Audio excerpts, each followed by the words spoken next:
ನಮಸ್ಕಾರ ರೀ, ಶರಣ್ರಿ. ಎಲ್ಲರಿಗೂ ಶುಭೋದಯ. ಏನು ರೀ ಇವತ್ತೇನು ಹೊಸ ಸುದ್ದಿ ಅಂತೀರ? ಭಾಳ ಅದ್ಭುತ ವಿಷಯ ಚಿಂತನೆ ಇದೆ. ಯಾರೂ ಸ್ಕಿಪ್ ಮಾಡಬೇಡಿ. ಯಾರೆಲ್ಲ ಸಬ್ಸ್ಕ್ರೈಬ್ ಮಾಡಿಲ್ಲ ದಯವಿಟ್ಟು ಸಬ್ಸ್ಕ್ರೈಬ್ ಮಾಡ್ಕೊಳ್ಳಿ, ಶೇರ್ ಮಾಡಿ. ಇಷ್ಟ ಆದರೆ ಒಂದು ಕಮೆಂಟ್ ಮಾಡಿ, ಚೆನ್ನಾಗಿ ಸುಂದರವಾದ ಕಮೆಂಟ್ ಮಾಡಿ. ಇಲ್ಲಿ ಹೇಳುವಂಥ ವಿಷಯ ಭಾಳ ಸ್ವಾರಸ್ಯಕರ, ಇಂಟ್ರೆಸ್ಟಿಂಗ್ ಆಗಿದೆ. ಏನಂಬೋದು ಸ್ಟೆಪ್ ಬೈ ಸ್ಟೆಪ್ ಹೇಳ್ತೀನಿ. ಯಾರು ಸ್ಕಿಪ್ ಮಾಡಬೇಡಿ. ನೋಡದಿದ್ದರೆ ಪೂರ್ಣ ವಿಡಿಯೋ ನೋಡಿ, ಇಲ್ಲಾಂದರೆ ಇಷ್ಟ ಇದ್ದರೆ ಹಾಗೆ ಬಿಟ್ಬಿಡಿ. ಸಾವಿರಾರು ಜನಕ್ಕೆ ತಲುಪ್ತೆ. ಯಾರೆಲ್ಲ ಹೊರಗಡೆ ನಿಂತು ನೋಡ್ತಿದ್ರಿ ಅವರಿಗೆಲ್ಲ ದಯವಿಟ್ಟು ಸಬ್ಸ್ಕ್ರೈಬ್ ಮಾಡ್ಕೊಳ್ಳಿ, ನೋಟಿಫಿಕೇಷನ್ ಬರುತ್ತೆ. ಹೀಗಾಗಿ 5700 ಜನ ನನಗೆ ಸಬ್ಸ್ಕ್ರೈಬ್ ಮಾಡಿದ್ದಾರೆ. ತುಂಬ ಹೃದಯದ ಧನ್ಯವಾದಗಳು. ನೀವೆಲ್ಲ ಇಷ್ಟಪಡುವಂಥ ಒಳ್ಳೊಳ್ಳೆ ಮಾಹಿತಿಗಳನ್ನು ತೆಗೆದುಕೊಂಡು ಬರ್ತೀನಿ. ಬನ್ನಿ ಇವತ್ತಿನ ವಿಷಯನ ಸ್ಟಾರ್ಟ್ ಮಾಡೋಣ. ಏನು ರೀ ಇವತ್ತಿನ ವಿಷಯ ಅಂದರೆ, ದಿ ಗ್ರೇಟ್ ಸಾಹಿತ್ಯಗಾರ ಯಣ್ಣಮೂರಿ ವೀರೇಂದ್ರನಾಥ್ ಅವರ ಒಂದು ಟಾಪಿಕನ್ನು ಇಟ್ಕೊಂಡು ಬೇರೆ ವಿಷಯನ ನಿಮಗೆ ಪ್ರಸ್ತುತಪಡಿಸ್ತಾ ಇದ್ದೀನಿ. ಏನು ರೀ ಬುಕ್ಕ ಆಸಕ್ತಿ ಇಲ್ಲ, ಈಗ ನಮ್ಗೆ ಓದಲಿಕ್ಕೆ ಟೈಮ್ ಸಿಗ್ತಾ ಇಲ್ಲ. ಯೂಟ್ಯೂಬ್ ಮಾಡಬೇಕು, ಅದನ್ನು ಮಾಡಬೇಕು, ಜೊತೆಗೆ ಜಾಬ್ಗಳಿರುತ್ತೆ, ಯಾವಾಗ ನಮಗೆ ಟೈಮ್ ಸಿಗಲ್ಲ ಅಂಥವ್ರಿಗೆ ನೀವು ಟ್ರಾವೆಲ್ ಮಾಡ್ತಾ ಇರ್ತೀರಿ, ನೀವು ಆಫೀಸ್ಗೆ ಹೋಗೋ ಟೈಮ್ ಕೂಡ ಓದ್ಬೋದು. ಯಾವತ್ತು ನಿಮ್ಮ ಹತ್ರ ಸಾಹಿತ್ಯ ಇದ್ದರೆ ಖಂಡಿತವಾಗಿ ಒಳ್ಳೆಯ ಒಂದು ಜ್ಞಾನ ಸಿಗತ್ತೆ. ದೇಶದ ಬಗ್ಗೆ ಇತರ ನಿಮ್ಮ ಚಿಂತನೆಗಳಿಗೆ ಒಂದು ಪರಿಹಾರ ಕೊಡುವಂಥ ಹಲವಾರು ಸಾಹಿತ್ಯಗಳಿವೆ. ಹೀಗಾಗಿ ನಾನು ಆರಿಸ್ಕೊಂಡಿದ್ದು ಮೈಂಡ್ ಪವರು. ಇವರ ಬರೆದಂಥ ಇನ್ನೊಂದು ಇತಿಹಾಸವೇ ಸಾಹಿತ್ಯ. ದುಡ್ಡು ಮೈನಸ್ ದುಡ್ಡು, ಆ ಟಾಪಿಕ್ನಿಂದ ಒಂದು ಒಳ್ಳೆಯ ವಿಚಾರನ ಹೇಳಕ್ಕೆ ಬಂದಿದ್ದೀನಿ. ಕೆಲವು ಜನಕ್ಕೆ ಒಂದಿಷ್ಟು ಗಾಬರಿ ಆಗ್ಬೋದು, ಏನಪ್ಪ ಇದನ್ನೊಂದು. ಸ್ಕಿಪ್ ಮಾಡಬೇಡಿ, ನೋಡಿ ಹಾಗೆ. ಹೀಗಾಗಿ ಯಣ್ಣಮೂರಿ ವೀರೇಂದ್ರನಾಥ್ ಅವರು ಬರೋಂಥ ದುಡ್ಡು ಮೈನಸ್ ದುಡ್ಡು = ಪ್ಲಸ್ ಅಂತ ಹೇಳ್ತಾರೆ. ಏನು ರೀ ಇದು ಇಂಥ ವಿಷಯ? ಅದೇ ಹೇಳ್ತಾ ಇದ್ರಲ್ಲ, ಹಲವಾರು ಉದ್ಯಮಗಳು ಶ್ರೀಮಂತರಾಗಲಿಕ್ಕೆ ಕಾರಣ ಇದೆ. ದುಡ್ಡನ್ನು ಚೆಲ್ತಾರೆ, ತಗೊಳ್ಳಿ ಫ್ರೀಯಾಗಿ ಕೊಡ್ತೀವಿ. ಕೆಲವೊಂದಿಷ್ಟು ಜನತೆಗೆ ಒಂದಿಷ್ಟು ಆಸಕ್ತಿ ಹೊರಡಿಸ್ತಾರೆ. ಆ ನಿಟ್ಟಿನಲ್ಲಿ ಇವತ್ತು ನಾನು ಹೇಳ್ತಾ ಇದ್ದು, ಇವತ್ತು ನಾವು ಬಳಸುವಂಥ ಇದೇ ಮೊಬೈಲು, ಅವತ್ತು ನಾವು 2012ರಲ್ಲಿ ನನಗೆ ಅಂದಾಜು ಪ್ರಕಾರ, ಅಂಕಿ ಅಂಶಗಳ ಪ್ರಕಾರ, ಅವತ್ತು ರಿಲಯನ್ಸ್ ಕಂಪ್ನಿ ಬಂತು. ಒಂದು ವಾಕಿಟಾಕಿ ಟೈಪು, ಪೇಜರ್ ಟೈಪ್ ಬಂತು. ಅದರಲ್ಲಿ ನೆಟ್ ಕೊಟ್ಟರು. ಅವಾಗ ಶೇರ್ ಮಾರ್ಕೆಟದು ಏರಿಳಿತಗಳನ್ನು, ನಿಫ್ಟಿಗಳನ್ನು, ಸೆನ್ಸೆಕ್ಸ್ಗಳನ್ನು, ಕಂಪ್ನಿಗಳ ಶೇರ್ಗಳನ್ನು ಬ್ಲಿಂಕ್ ಆಗಲಿಕ್ಕೆ ಸ್ಟಾರ್ಟ್ ಆಯಿತು. ನಾವು ಅವತ್ತೇ ನೋಡಿದ್ದು ಮೊಬೈಲ್ನಲ್ಲಿ ನೆಟ್ ಹೇಗೆ ವರ್ಕ್ ಮಾಡುತ್ತೆ ಅಂತ. ಅಲ್ಲಿಂದ ಸ್ಟಾರ್ಟ್ ಆಗಿದ್ದು ನಮ್ಮ ಜರ್ನಿ. ಅಲ್ಲಿಂದ ಸ್ಟಾರ್ಟ್ ಮಾಡ್ತಾಯಿದ್ದೀನಿ. ಏನು ಇವರು ಮಾಡ್ತಾಯಿದ್ರು ಅನ್ನೋದು. ಈಗ ಏನು ಮಾಡಿದರು, ಅವಾಗೆಲ್ಲ ಫ್ರೀ ಕೊಡ್ತಾಯಿದ್ರು. ಒಂದಿಷ್ಟು ಸ್ವಲ್ಪ ಹಣ ಇತ್ತು, ಸಿಕ್ಕಾಪಟ್ಟೆ ನೆಟ್ ಕೊಡ್ತಾಯಿದ್ರು. ಮುಂದೆ ಕೆಲವೊಂದು ಕಂಪ್ನಿ ದಿನಕ್ಕೆ ₹5 ಚಾರ್ಜ್ ಮಾಡ್ತಾಯಿದ್ರು. ತೊಗೊಳ್ಳಿ, ನೀವು ಎಷ್ಟು ಬೇಕಾದಷ್ಟು ಅನ್ಲಿಮಿಟೆಡ್ಡು. ಆವಾಗೆಲ್ಲ 2G ಇತ್ತು. ಆದರೆ ಇನ್ಫಾರ್ಮೇಷನ್ ಎಲ್ಲ ಕಲೆಕ್ಟ್ ಮಾಡಲಿಕ್ಕೆ ಜಿಮೇಲು, yahoo.com ಮತ್ತು redditmail.com ಅವಾಗ ಸ್ಟಾರ್ಟ್ ಇದ್ದವು ಎಲ್ಲ. ನಾವೆಲ್ಲ ಇವತ್ತು ಜಿಮೇಲ್ ಅಷ್ಟೇ ನಿಂತ್ಕೊಂಡಿದ್ದೀವಿ. yahoo.com, reddit ಇಮೇಲನ್ನೆಲ್ಲ ಯೂಸ್ ಮಾಡ್ತೀವಲ್ಲ, ಅದೇ ಥರ ಯಾವೂ ಇತ್ತು. ಯಾರಿಗೆ ಗೊತ್ತಿಲ್ಲ. ಈಗ ರೆಡಿಟ್ ಮೇಲ್ ಅಂತೇಳಿತ್ತು. ಅದನ್ನೆಲ್ಲ ಮಾಡಲಿಕ್ಕೆ ನೆಟ್ ಸೆಂಟ್ರಿಗೆ ಹೋಗ್ತಾ ಇದ್ದೀವಿ. ₹10 1 ಗಂಟೆ. ಅಲ್ಲೆಲ್ಲ ಅವರಿಗೆ ಬ್ರಾಡ್ಬ್ಯಾಂಡ್ ಕನೆಕ್ಟ್ ಇತ್ತು.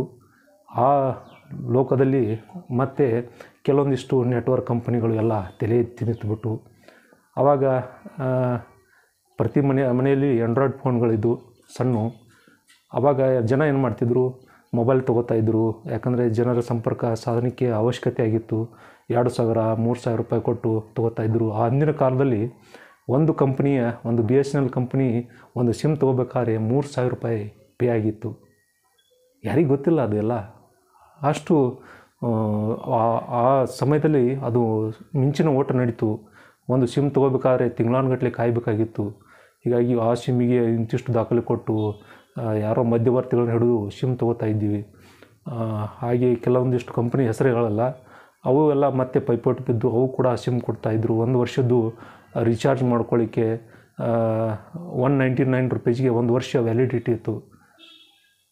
ಈಗ ನೋಡಿ ಎಷ್ಟು ಬದಲಾವಣೆಗಿದೆ. ಹಗಲು ದರೋಡೆ ಅಂತ ಕರೀತಿರೋ ಏನಂತಿರೋ, ಇದಕ್ಕೇನು ಟೈಟಲ್ ಕೊಡ್ತಿರೋ ನಿಮಗೆ ಬಿಟ್ಟಿದ್ದು, ನಾನು ಮಾತ್ರ ಹೇಳಲ್ಲ.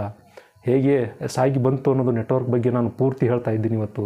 ಹೀಗಾಗಿ ಅಲ್ಲಿಂದ ₹5 ಸ್ಟಾರ್ಟ್ ಆದಂಥ ಈ ನೆಟ್ವರ್ಕು ಈ ಫೈಬರ್ ಲೋಕ, ಈ ಜಾಲ ದೊಡ್ಡ ಮಟ್ಟದಲ್ಲಿ ಬೆಳೆಯಿತು. ಅವಾಗೆಲ್ಲ ನೀವು ತೊಗೊಳ್ಳಿ ಅದರದ್ದು ನೋಡಿ ಯಾವ ಥರ ಇದೆ.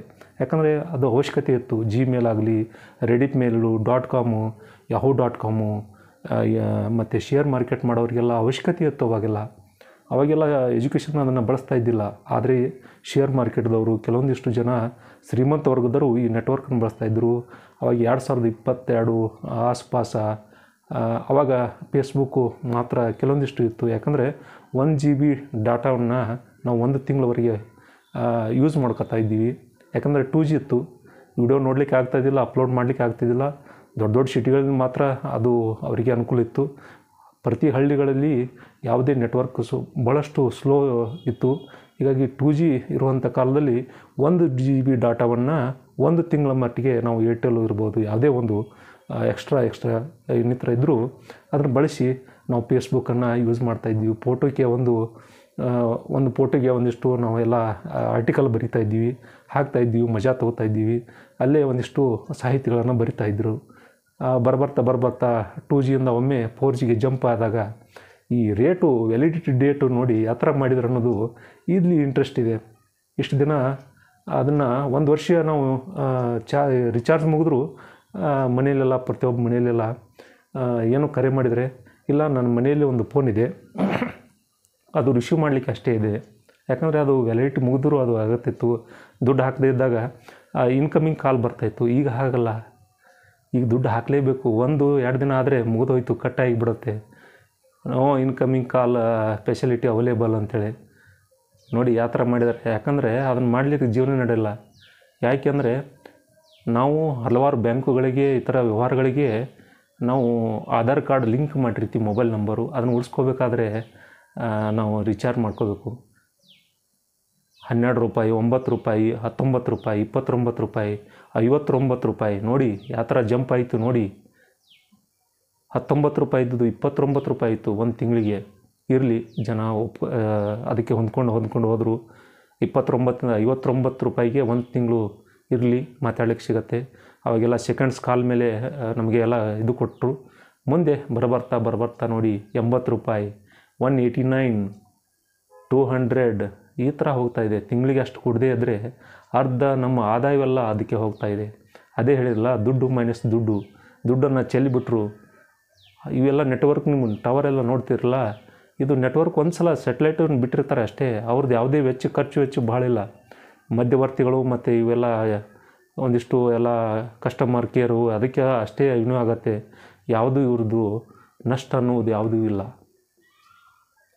ಟ್ರಾಯ್ದವ್ರು ಕೂಡ ಸುಮ್ಮನೆ ಕೂತ್ಕೊಂಡು ಬಿಟ್ಟಿದೆ. ಸುಮ್ಮನೆ ಕಾಟಾಚಾರಕ್ಕೆ ಮಾತ್ರ ಹೇಳುತ್ತೆ ಹೊರತು ನೀವು ರೇಟ್ ಯಾಕೆ ಏರಿಸಿದ್ರಿ ಅಂತೇಳಿ ಒಂದು ಪ್ರಶ್ನೆನೂ ಕೇಳಿಲ್ಲ. ಸಡನ್ನಾಗಿ ಏರಿಸಿದಂಥ ಈ ರೇಟು ಜಂಪ್ ಆಯಿತು.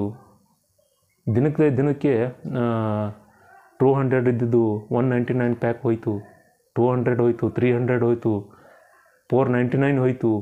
ಈಗ 600, 600ಕ್ಕೆ ಬಂದು ತಲುಪಿದೆ. ಅಂದರೆ ಮನೆಯಲ್ಲಿರುವಂಥ 3-4 ಮೊಬೈಲ್ ಏನು ಮಾಡಬೇಕು ಹೇಳಿ.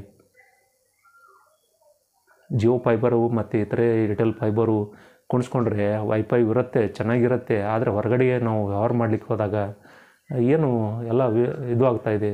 ಎಷ್ಟು ನೋಡಿ, ಡಬಲ್ಲು ಚಕ್ರ ಬಡ್ಡಿ ಮಹಾಬಡ್ಡಿ ಅಂತಿಲ್ಲ, ಹಗಲದು ಹಣ ಹೋಗ್ತಾ ಇರುತ್ತೆ. ನೀವು ಕಾಲ್ ಮಾಡಿ ಬೇಡಿ, ನೆಟ್ ಯೂಸ್ ಮಾಡಿ ಬಿಡಿ, ಆದರೆ ದುಡ್ಡು ಮಾತ್ರ ಹಣದ ಹೊಳೆನ ಹರಿತಾ ಇದೆ. ಏನು ಡಬ್ಲಿಂಗ್ ಅಂತಾರಲ್ಲ, ಅದಕ್ಕಿಂತ ಎಷ್ಟು ಪಟ್ಟು ನೀವು ವಿಚಾರ ಮಾಡಿ. 29ಇಂದ 39, 59, 69 ಹೋಗಲಿ, 89 ಎಷ್ಟು ಡಬಲ್ ಆಯಿತು. 180 ನೋಡಿ, ಎಷ್ಟು ಡಬಲ್ಲು ಟಿಬಲ್ಲು. ಒಂದು 5-6 ವರ್ಷದಲ್ಲಿ ಇಷ್ಟು ದುಡ್ಡು, 6 ವರ್ಷಕ್ಕೆ ಎಷ್ಟು ದ್ವಿಗುಣ ಆಗುತ್ತೆ. ಅಂದರೆ ಅವರ ಆದಾಯ ಎಷ್ಟು ಸಮರ್ಥರಾಗಿ ನಿಂತಿದ್ದಾರೆ ಹಲವಾರು ಕಂಪನಿಗಳು. ಇದಕ್ಕೆ ಸರ್ಕಾರನೂ ಕೂಡ ಸುಮ್ಮನೆ ಕೂತಿದೆ. ಜನ ಇವತ್ತು ಮನೆಯಲ್ಲಿರುವಂಥ 3-4 ಮೊಬೈಲ್ಗೆ ರಿಚಾರ್ಜ್ ಮಾಡಬೇಕಾದ್ರೆ ಎಷ್ಟು ಕಷ್ಟ ಆಗುತ್ತೆ. ಯಾಕಂದರೆ ಸಿಮ್ಗಳನ್ನು ಉಳಿಸ್ಕೋಬೇಕಾಗಿದೆ.